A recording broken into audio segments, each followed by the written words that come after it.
तो मौका देख के छक्का चौका मारेला। भले आउट हो गया तो का आउट के चिंता करत लेकिन मरिया जरूर। मौका देख के ओपी भाई गीत बजा दिले हुन। खासा कही के कहाँ इनकर निशाना है ये गीत पे पता चल जाइए। आवा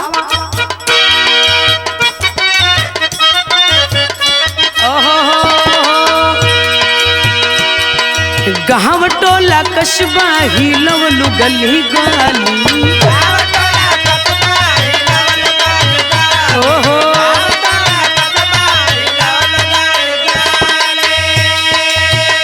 अरे देखते तो के लोगवन में मच खलबाली।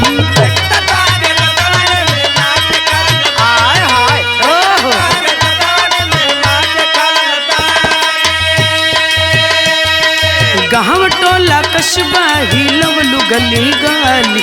देखते तो के लोगवन में मच खलबाली। भइल बा बवाल हो बंगाल यगरा। भइल बा बवाल हो बंगाल अगरा। कइल बा कमाल कइल बा कमाल हमर लाल घाघरा। कइल बा कमाल हमर लाल घाघरा।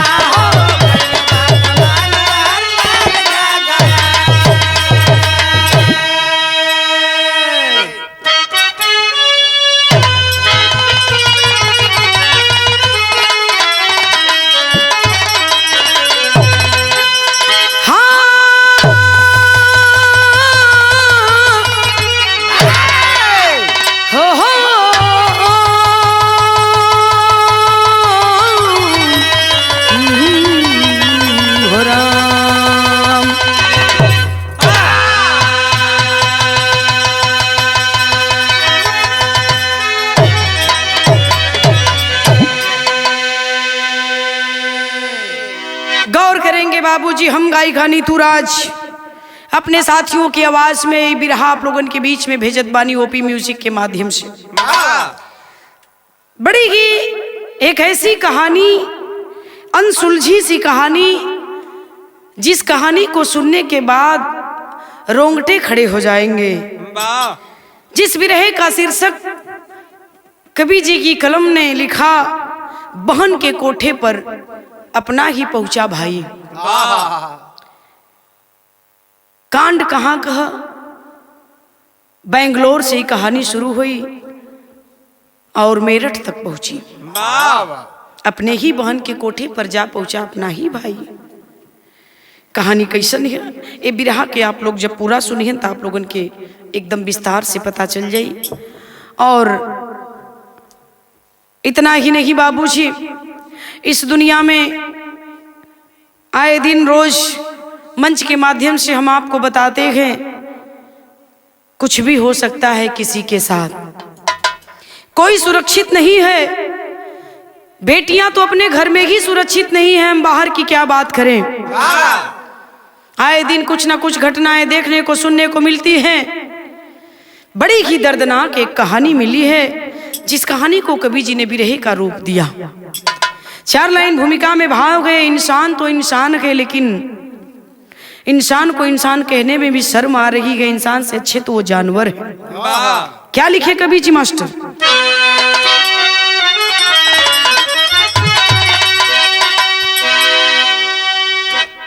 जानवर में तो जानवर के सब गुण है साथी, मगर मानव में ही न मिलती मानवता। बद से बदतर बना आज इंसान है, ऐसी हर दिन में दिखने को मिलती दानवता। विश्व को सभ्यता योग्यता जो सिखाया, उसी देश भारत की है ये कहानी। लक्ष्मी कहाती जहाँ नारियां हैं, सिया राम सुनिए उन्हीं की जुबानी।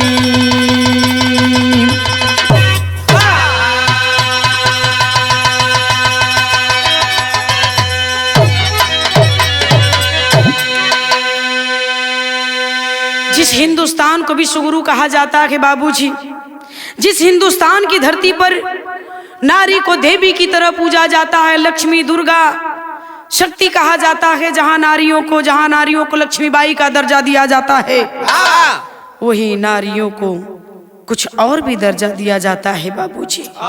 कहने में जुबान थक रही है कि ये दर्जा क्यों मिलता है, आखिर ये दर्जा देने वाला है कौन। वाह, बहुत बात कहानी में है, बड़ा दर्द है ये बिरहा में। एक लाइन गीत मास्टर। हाँ,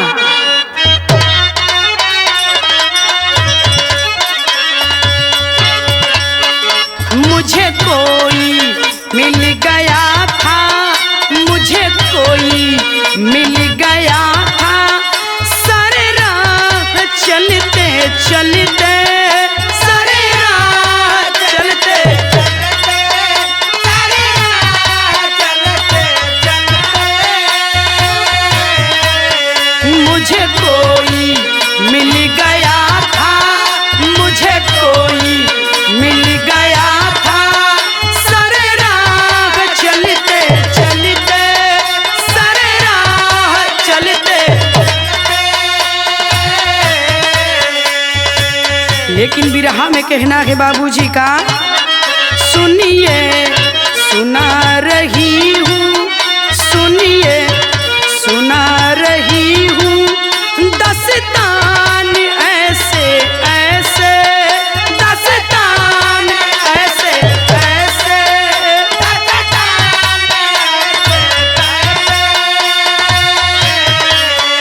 रहते इसी वतन में, रहते इसी वतन में, इंसान कैसे कैसे, इंसान कैसे कैसे, इंसान कैसे कैसे, रहते इसी वतन में, रहते इसी वतन में, इंसान कैसे कैसे, इंसान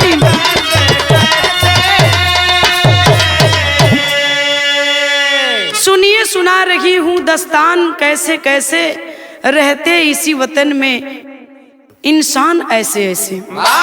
कैसन कैसन लोग हुए दुनिया में, यही वतन में, यही हिंदुस्तान में, यही धरती पर।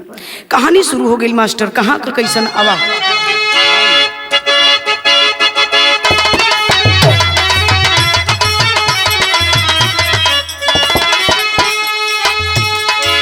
कहूँ कैसे कि ये मकान मेरा भारत है, क्या बात है। कहूँ कैसे कि ये मकान मेरा भारत है, कहानी सुन लेना परेशान मेरा भारत है।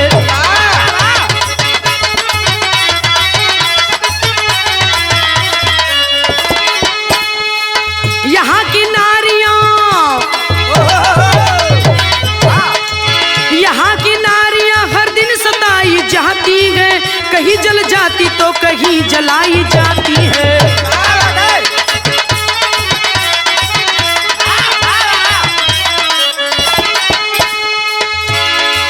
24 परगना बंगाल की कहानी है, 24 परगना बंगाल की कहानी है, बताती मैं नहीं पीड़िता की जुबानी है। बेटी शकीला जो जा रही कॉलेज सही, बेटी शकीला जो जा रही कॉलेज सही, बेटी शकीला जो जा रही कॉलेज सही, बेटी शकीला जो जा रही कॉलेज सही, रुकी है मारुति ना कॉलेज सही।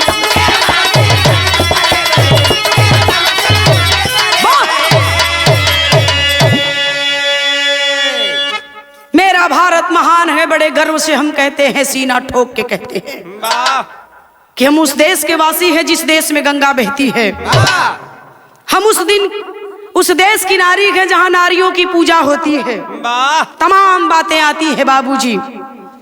ये वही हिंदुस्तान है और इसी हिंदुस्तान की ये कहानी है जहां आए दिन बेटियों को जलाया जाता है, सताया जाता है, रुलाया जाता है। जिस बेटी को देवी का दर्जा दिया जाता है, जिस माँ को शक्ति का दर्जा दिया जाता है, उसी माँ उसी बेटी के साथ ऐसा जघन्य अपराध भी किया जाता है।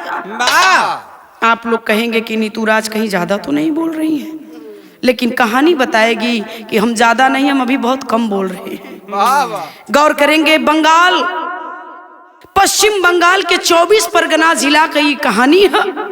एक लड़की, सुबह का वक्त था बाबूजी, घर से निकली है कॉलेज के लिए। वाह। माँ बाप यही जान रहे हैं कि बिटिया मेरी कॉलेज जा रही है। घर से निकली तो वह बेटी कॉलेज के लिए, लेकिन रास्ते में जा रही है, पैदल है। एक मारुति कार आती है उसके पास, रुकती है और रुक करके ऐसा एड्रेस पूछ रही है जो एड्रेस उसके कॉलेज के ठीक बगल का था। वाह। थोड़े ही बगल में उस एड्रेस का जब मारुति कार के लोगों ने एड्रेस पूछा तो लड़की ने बताया कि रे भैया, जहाँ का आप एड्रेस पूछ रहे हैं वो एड्रेस जहाँ मैं कॉलेज जा रही हूँ ठीक उसी के बगल में, थोड़ी दूर पर है। तो बोले कि बेटी अगर एतराज ना हो तो बैठ जाओ गाड़ी में, हम वहां तक पहुंच भी जाएंगे और तुम कॉलेज भी चली जाओगी। वाह।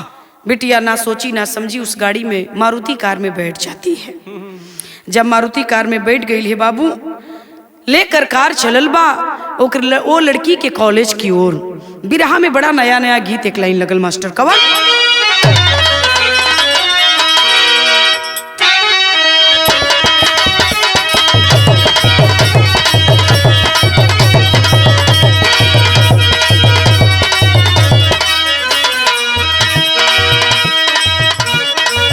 बड़ा बढ़िया गीत बा। कौनो भौजाई अपना ननद से कहत बा, का कहे, हमरा पाले एगो पड़ल बा कसाई,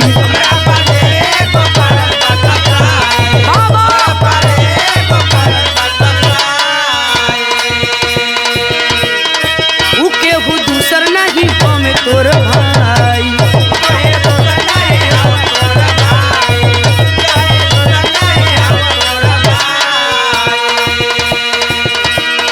हमरा पाले एगो पड़ल बा कसाई, उ केहू दूसर नहीं हमें तोर भाई।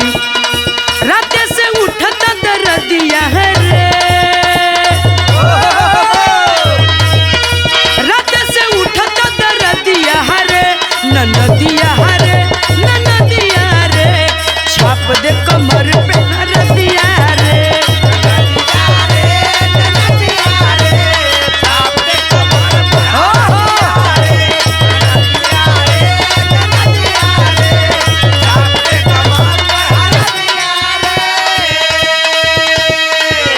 बिरहा में कवि जी भाव लिखत हुवन का भइल हयावा, बिटिया के गहड़ी में लिहल बिठाई,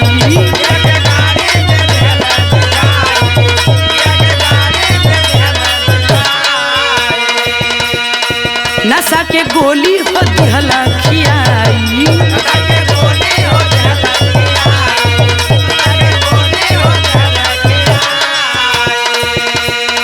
बिटिया के गहड़ी में दिहल बिठाई, नशा के गोली को दिहल खियाई। लगल भगाव मोटरिया है रे,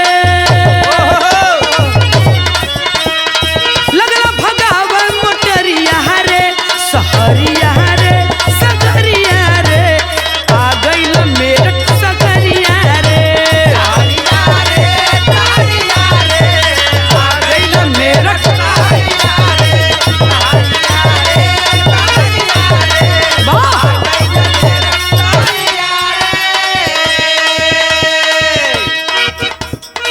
मोटर भगावे लगलन।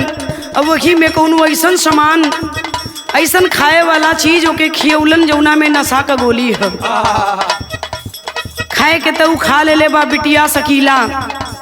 आए हाय हाय बाबू, और जब खा लेलस तो मोटर भगावे लगलन। अब मोटर तब तक भगौलन जब तक आए ना गईलन। कहाँ पहुँचल हुन बाबू, कहे के पड़ल, जब टूटल बबुनी के नहसा, जानी गईली पलट गईल पासा, देह धंधा के जाल में फसाई दिहले, रूप आपन असल दिखाई दिहले, रोवत दिन रात बाटी गुजरिया हरे, रोवत दिन रात बाटी गुजरिया हरे, सहरिया रे, सगरिया रे, आ गईली मेरठ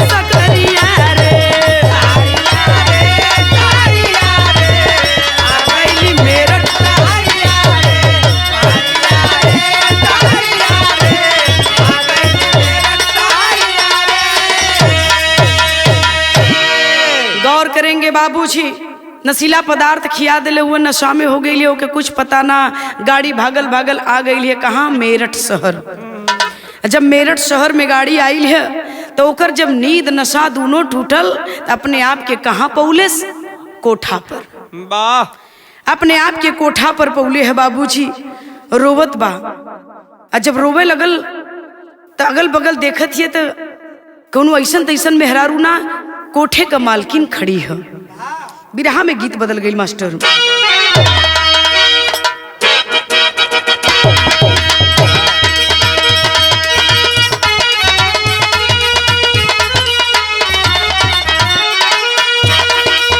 बड़ी सुंदर गीत बा। तोहरा के दुल्हा बनावती मजनू रे,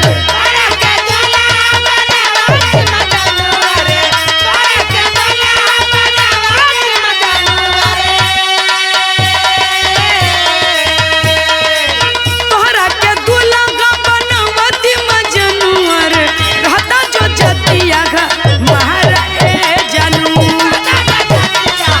महारा ए जानू।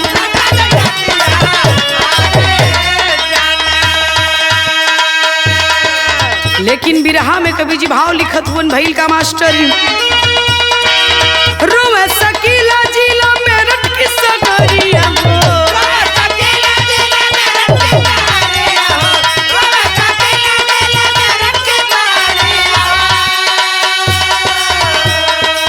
रोवे सकीला जिला मेरठ की सगरिया हो, कोई नहीं यहाँ वहाँ महारा ए रामा।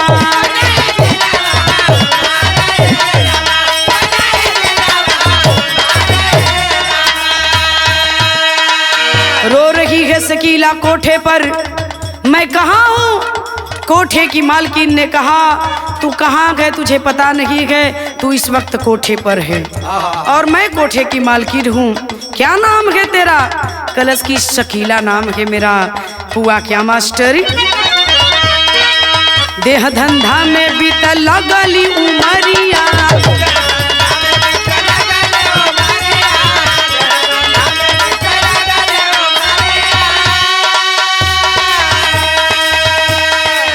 एक दिन आवाक होई गईली कुमरिया,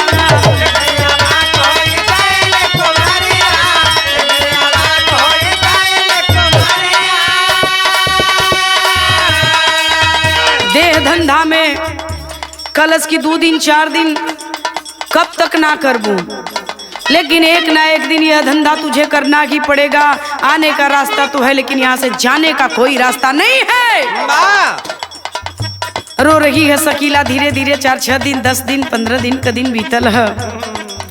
बारे पापी पेट का सवाल बा, मर जाएगी खाए बगैर, खाना पानी दाना कुछ नहीं मिलेगा तुझे। ये कोठा है, करना पड़ेगा। आ तो गई है, जा नहीं पाएगी। मजबूर हो गई शकीला, आखिरकार धंधे पर उतर जाती है। धंधा करे लागल। कुछ दिन का समय बीतल है बाबूजी। एक दिन उसी कोठे पर बैठी है और ग्राहकों का आना जाना लगा है और उसी कोठे पर नीचे ताक रही है कि कोई मेरा ग्राहक आएगा। नजर पड़ गई है। केकरे पर नजर पड़ल है मास्टर? सगे भाई पर पड़ी गई नजरिया हो,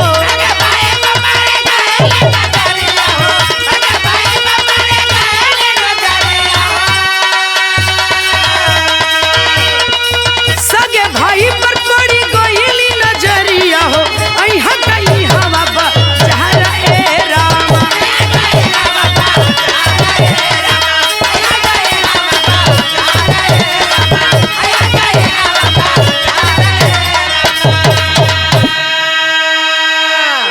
अपने तीसरे मंजिले पर खड़ी है और बालकनी से जैसे सारी लड़कियां अपने ग्राहकों को इशारा करके बुला रही हैं, ठीक उसी तरह से शकीला भी अपने बालकनी में खड़ी होकर के अपने ग्राहक को बुला रही है। लेकिन देख रही है कि वो जो सामने आ रहा है नौजवान, वो तो मेरे हूबहू मेरे भाई के जैसा लग रहा है। कहीं ऐसा तो नहीं कि मेरा भाई है और इसी कोठे पर तो आ रहा है, ऐसा तो नहीं है। डर रही है कि मुझे इस रूप में देखेगा तो क्या सोचेगा, और कोठे पर आ रहा है, कहीं मेरा ही ग्राहक ना बन जाए।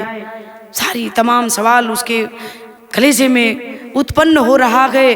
पहचान गई कि सच में ये तो मेरा ही भाई है और इधर ही आ रहा है। ठीक उसके गली के सामने नीचे वह खड़ा है। वो तो जा रहा था कहीं और, लेकिन वही खड़ा है, किसी से एड्रेस पता पूछ रहा है बाबूजी कुछ। और शकीला करती क्या है मास्टर, बिरहा में टेरी है। अरे नजरिया एक दिन भाई पे पड़ल, अरे भैया नजरिया एक दिन भाई पे पड़ल, बहनी हवा का सोचे नीक बाए से मारल मारल मारल मारल। नजरिया एक दिन भाई पे पड़ल, बहनी आवाक सोचे नीक बाए से मरल।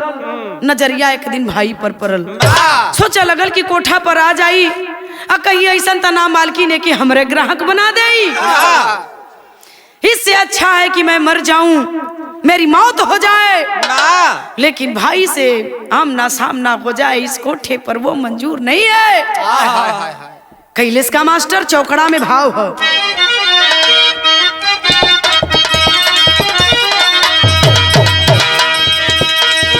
अरे भाई उसका सलीम भैया, अरे उसी गली में रखा कदम, अरे बहिनी सोचे हाय विधाता,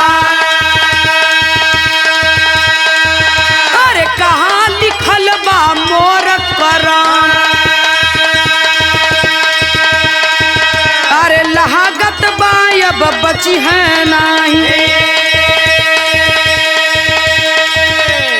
महाई के दूधवा का धरा,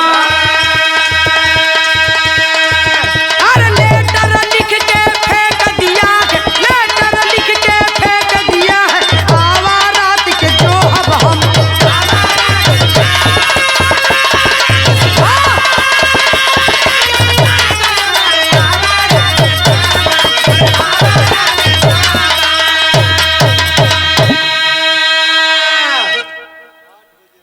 कुछ ना समझ पुलिस घबरा के हाली हाली 2 लाइन लिखलेस, लिख करके कागज का टुकड़ा नीचे गिरा देलेस।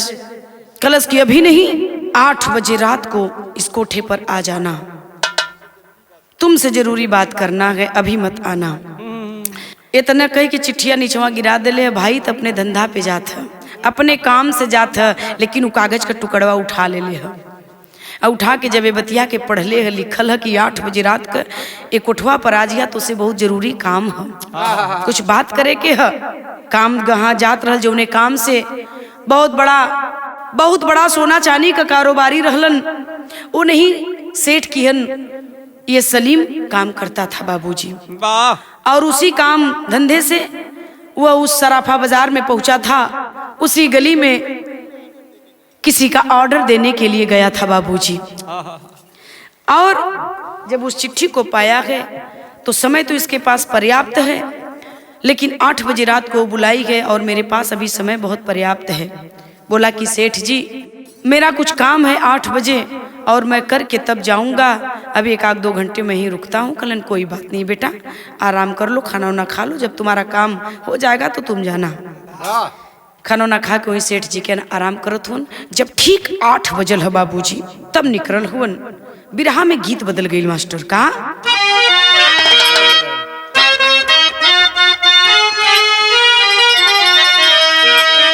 कि आज एकादशिया,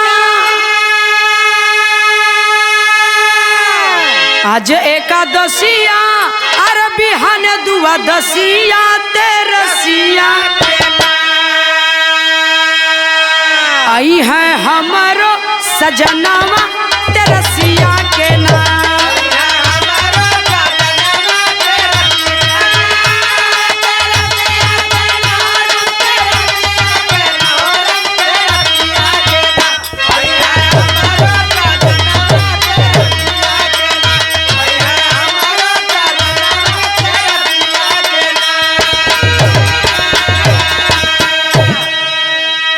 पढ़ रहा है उस लेटर को, और लिखा क्या है उस लेटर में मास्टर?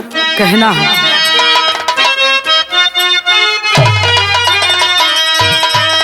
कि तोहरे बहिनिया के,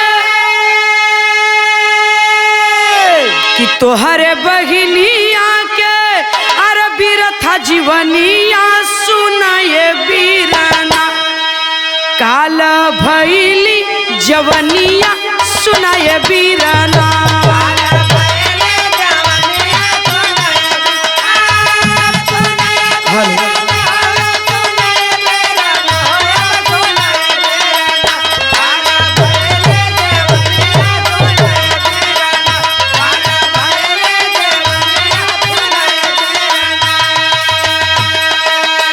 पढ़ रहा है उस लेटर को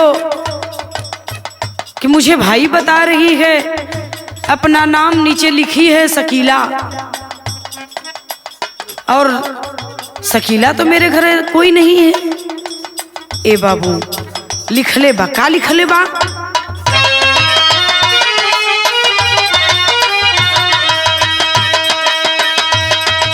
आठ बजे रतिया पाई हा पजरवा,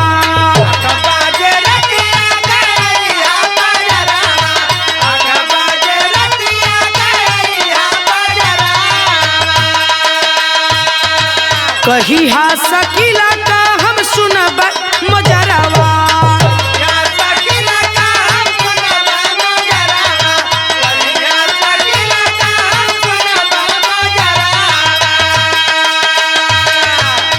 कह दिया लेटर में लिख ले कि शकीला का हमके मोजरा सुने के है, तो कोई तो के न रोकी, चली आया लिख ले है। और का लिख ले है मास्टर? गिद्धा मनो जुनिया सुनाए बीराना, काल भैली जवनिया सुनाए बीराना।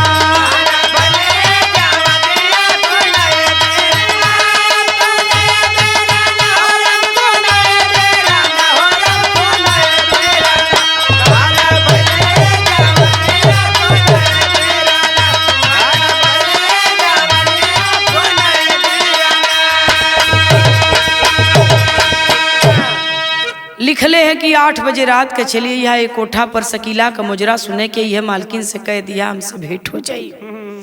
गिद्ध की तरह हमके यहाँ रोज नोचल जाता भैया, सारी बात लिख करके दे दे ले बा। असमंजस में पड़ा गए सलीम की, अरे अपना नाम शकीला लिख रही है, 8 बजे रात को बुला रही है, मैं तो कोठे पर कभी जाता नहीं हूँ और ये कोठे पर आखिर बुला रही है, जरूर कोई बात है। ए बाबू नहीं रोक पाया अपने आप को सलीम और 8 बजे राइट कोठे की ओर चलता है। बिरहा में गीत बदल गई मास्टर।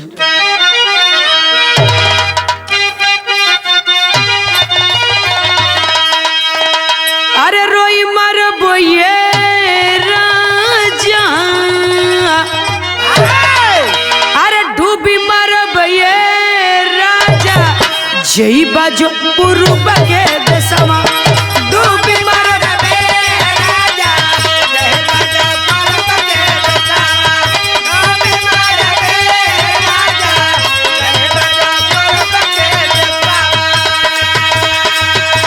लेकिन बिरहा के अंदर भाव कवि जी लिखत हुन बाबूजी भइल का,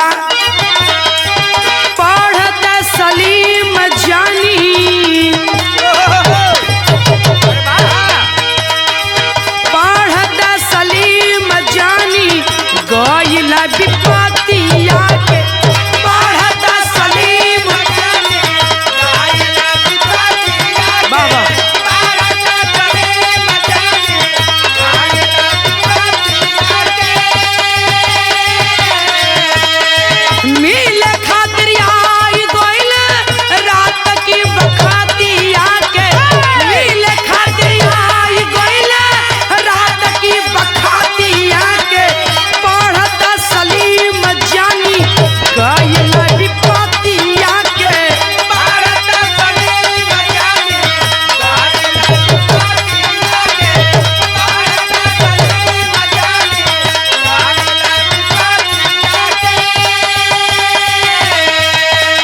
आखिरकार 8 बजे रात को कोठे पर पहुंचता है और कहा कोठे की मालकिन कही किसके साथ जाओगे? कहा मुझे शकीला का मुजरा सुनना है, किसी और का नहीं, शकीला का मुजरा सुनना है। कोठे की मालकिन ने शकीला के कमरे में उसे पहुंचा दिया और जब शकीला के कमरे में पहुंचा है, सलीम अपनी बहन शकीला की ओर देख रहा है, शकीला अपने भाई सलीम की ओर देख रही है। अरे बाप रे बाप, देखा गए भाई अपनी बहन का चेहरा, आंख से जर्जर जर्जर आंस चले लगल। कलर के अरे पगली, अरे पगली तुझे हमने कहा नहीं ढूंढा रे, सारे जगह ढूंढते ढूंढते हम थक गए और तू आकर के कोठे पर बैठ गई। कौन सा गुनाह हमसे हो गया था, किस जन्म का बदला तूने लिया हमसे? सारी बात का औराना अपना भाई सलीम दे रहा है अपनी बहन के सामने।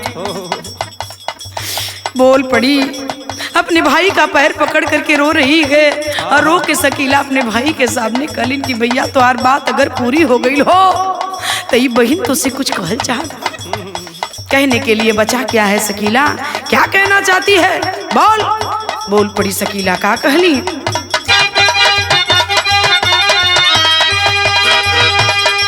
भाई से शकीला आपनी दुखड़ा बतवली रामा, भाई से शकीला आपन दुखड़ा बतवली रामा, भाई से शकीला आपन दुखड़ा बतवली रामा।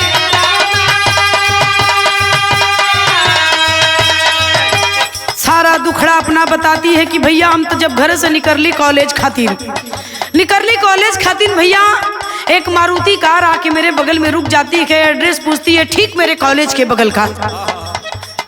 कली की भैया वो हमारे कॉलेज के बगल का एड्रेस बा, तो कलन की बेटी बुरा न मानो तो आकर इसमें बैठ जाओ तुम अपने मंजिल पर और हम अपने मंजिल पर पहुंच जाएंगे, आसानी हो जाएगी। भैया मुझे नहीं पता था कि वो मेरे साथ कितना बड़ा घात करेंगे। बैठने को तो मैं बैठ गई और जैसे कि बैठी हूँ नशीला पदार्थ मुझे कुछ खिलाया उसने मिला करके, और जब नींद टूटी है आंख खुली है तो मैंने अपने आप को कोठे पर पाया है।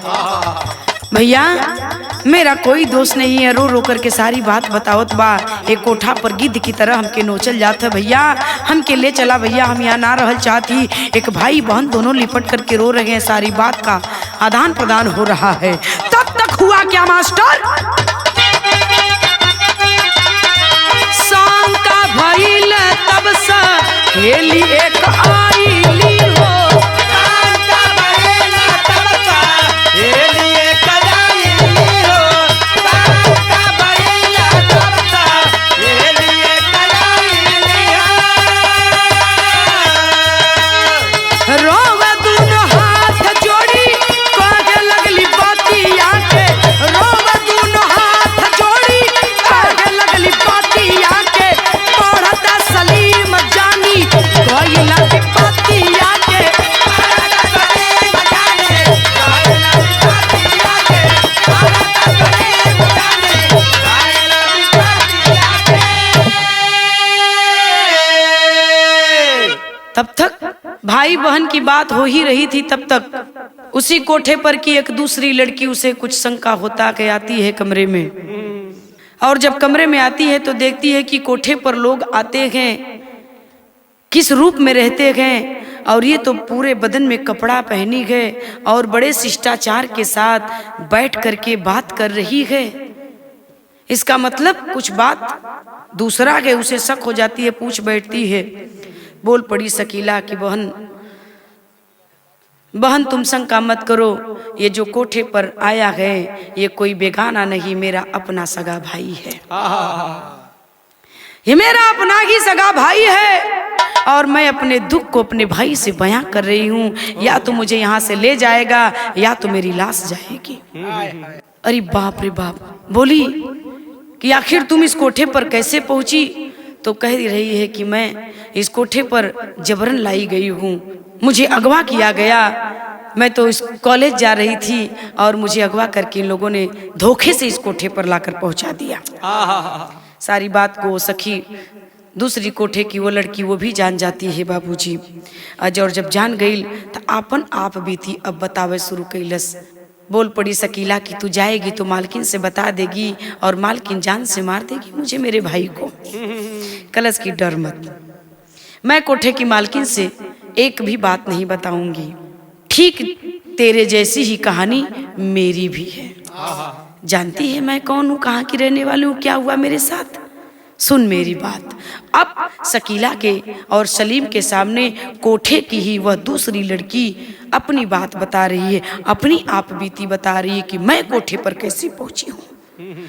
कैसे बतौलस मास्टर, पहपट के अंदर भाव है।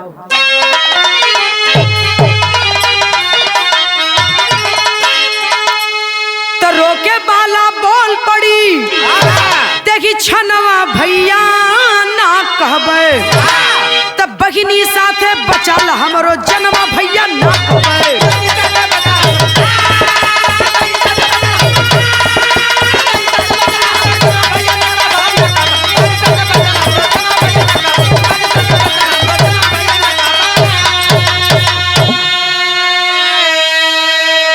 तब पति मुनव्वर बेटा हाफिज के बिन फाटला छाती हो, जबरी हमके ले अइलई नीच कमीना घाती हो। 100 से ज्यादा रोज लुटलम, अरे तनवा भैया ना कहबे, ना कहले पे मारई सैतनवा भैया ना कहबे।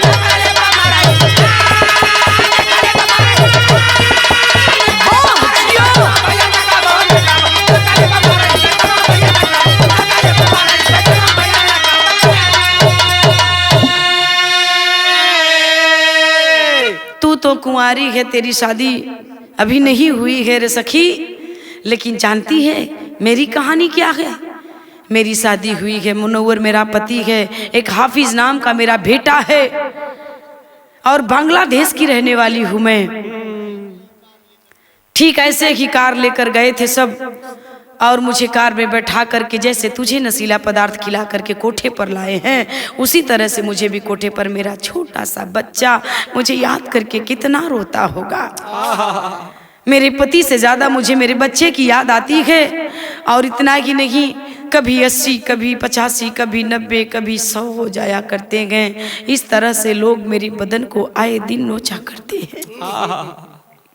रो रही है, रो करके अपनी सारी बात उस शकीला और सलीम के सामने कहती है कि मैं मालकिन से कुछ नहीं बताऊंगी, लेकिन भैया जैसे तुम शकीला के भाई हो उसी तरह से मेरे भी भाई हो, मेरे भी भाई के समान हो। अपनी बहन को बचा ही रहे हो तो हाथ जोड़ रही हूँ, मुझे भी इस नरक से बाहर निकाल दो, मुझे भी इस नरक से बाहर निकाल दो भैया, तुम्हारे हाथ जोड़ रही हूँ, पैर पड़ रही हूँ। रो करके कहती है वो लड़की दूसरी मास्टर, आला में कभी जी बड़ी ऊंची बात निकलन, बारे नारी, नारियों का कितना अपमान होता है इस संसार में। मैंने बताया कि जिस नारी को लक्ष्मी देवी आदि शक्ति कह करके पूजा जाता है इसी हिंदुस्तान में, तो इसी हिंदुस्तान में नारियों की दशा क्या के मास्टर, आला में भाव हो।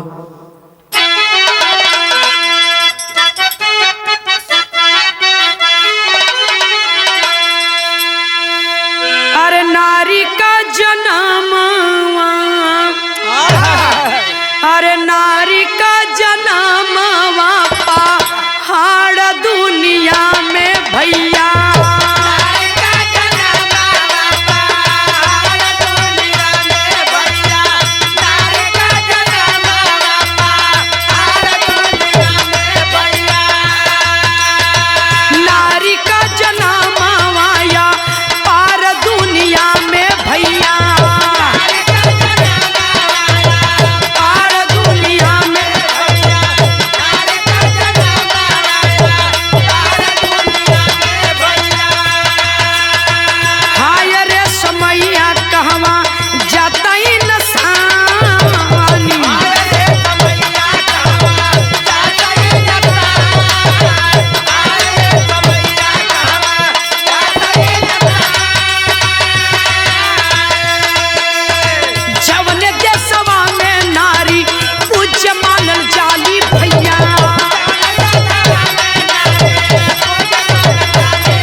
देश में हिंदुस्तान में नारियों की पूजा होती है, हाँ। आज उसी देश में नारियों का इतना घोर अपमान है। यही तो घोर कलयुग है, यही तो घोर कलयुग है बाबूजी। इतना अपमान नारियों का हो रहा है इसी हिंदुस्तान की धरती पर, जहाँ शक्ति की तरह नारियों की पूजा होती है। तो कहना पड़ा कवि जी को, कोयला सलीम जाके थाने में खबरिया बाप,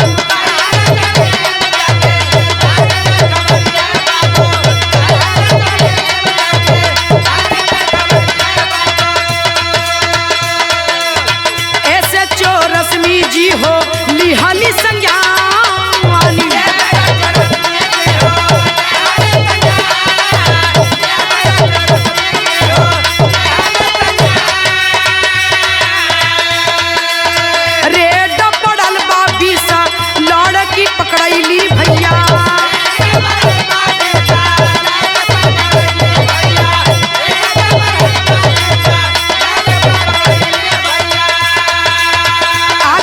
बीचे सब दिहली हो बयानी,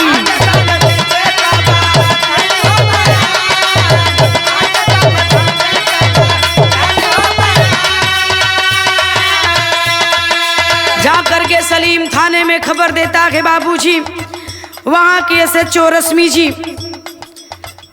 इस बात को संज्ञान में लेते हुए रेड डाल देती है कि उस कोठे पर जो रेड लाइट एरिया में वो कोठा, और जब रेड पड़ती है उस कोठे पर तो 20 लड़की बरामद की जाती है।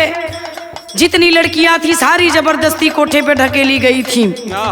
किसी ना किसी बहाने से उन्हें कोठे पर ला करके कभी जबरन रास्ते से उठाया गया था, किसी को तो किसी ने भेज दिया था लाकर कोठे पर। यही मामला संज्ञान सारी लड़कियों के साथ आया सामने। और इतना ही नहीं बाबूजी, हुआ क्या मास्टर, बांग्लादेश बॉर्डर का रखली सहेली बाप,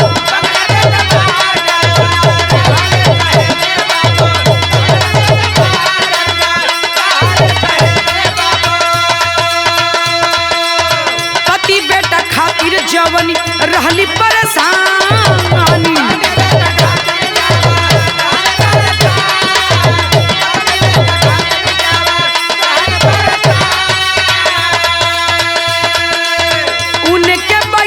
भेजल गैल उनके देशवा बाबू,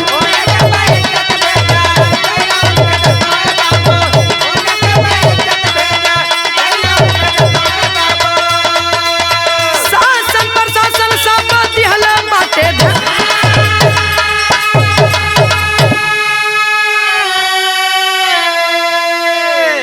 गौर करेंगे बाबूजी, जो सहेली शकीला के साथ अपनी दुख भरी कहानी उस कमरे में बयां करती है सलीम के सामने, वो बांग्लादेश के बाउर गांव की रहने वाली थी और अपने पति बेटा खातिर जितनी वो परेशान थी, जब सारी कहानी प्रशासन के सामने रखती है, उसे बाइज्जत उसके घर बांग्लादेश बाउर पहुंचाया जाता है। और यही दुनिया, यही संसार है बाबूजी।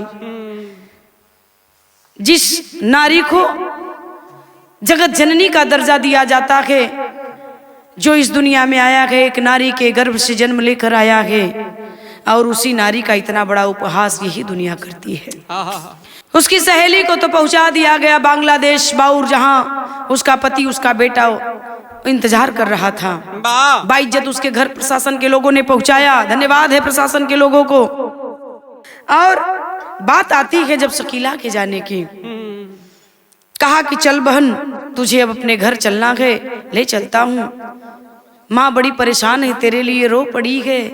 कलश की भैया घरे जाए के कहत हुआ, हम चले के भी तैयार हैं, लेकिन कौन मुँह लेके चली भैया, का दुनिया का लोग कहियन। कैसे कहलिन मास्टर,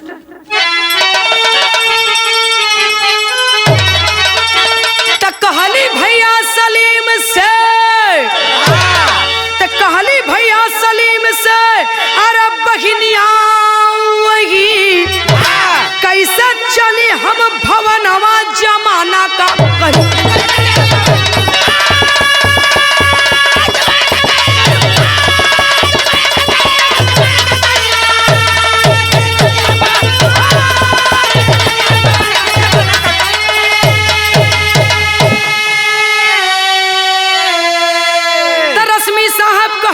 बेटी तुहरा ना दोष हो, तुहरे पे नाज बाना कराय अफसोस हो। जुल्म ढवले कसाई तू तर रखलू सगी, त जुल्म ढौलाई कसाई तू तर रखलू सगी। कैसा चली हम भवनवा जमाना का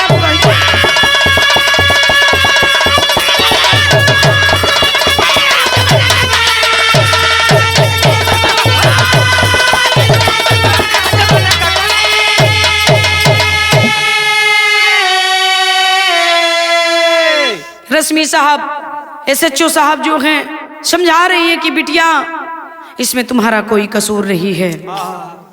तुम पर तो हमें गर्व है, तुम पर तो हमें नाज है कि तुमने इनसे आगे बढ़कर के कदम बढ़ा करके जमाने के सामने अपनी बात को रखा और आज तू बरी हो रही है इस कोठे से। और अपने ही नहीं अपने साथ साथ तूने इतने लोगों का कल्याण कर दिया इस कोठे से, तुझे दुनिया की दुआ लगेगी। तू शर्म मत कर, चली जा अपने घर को। और बड़ी फक्र की बात है कि तेरा अपना भाई तुझे लेकर जा रहा है। दुनिया से लड़ना तुझे नहीं है, तेरा भाई है, चली जा अपने घर। समझा रही है। वाह, चली गई शकीला अपने भाई सलीम के साथ अपने घर के लिए। लेकिन बाबूजी शकीला ही नहीं, न जाने ऐसी कितनी बेटियां इस हिंदुस्तान की धरती पर लूटी जाती हैं। कवि जी ने लिखा, मास्टर का लिखलन आए दिन 28 लाख, अरे आए दिन 28 लाख लूटल जाली नारी हो। भारी जुल्म ढावे बेबी चारी बाला चारी हो। सोचा कैसे सुरक्षित नारी जतियार रही, कैसे चली हम बिरनवा जमाना का।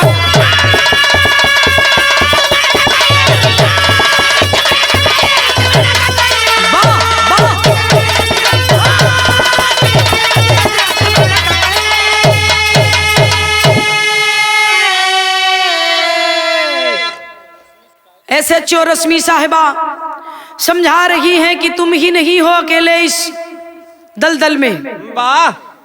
सर्वे के मुताबिक पता चला है कि पूरे हिंदुस्तान में 1 लाख 2 लाख नहीं 28 लाख लड़कियां इस दलदल में हैं। और चाहकर भी प्रशासन कुछ नहीं कर पा रहा है।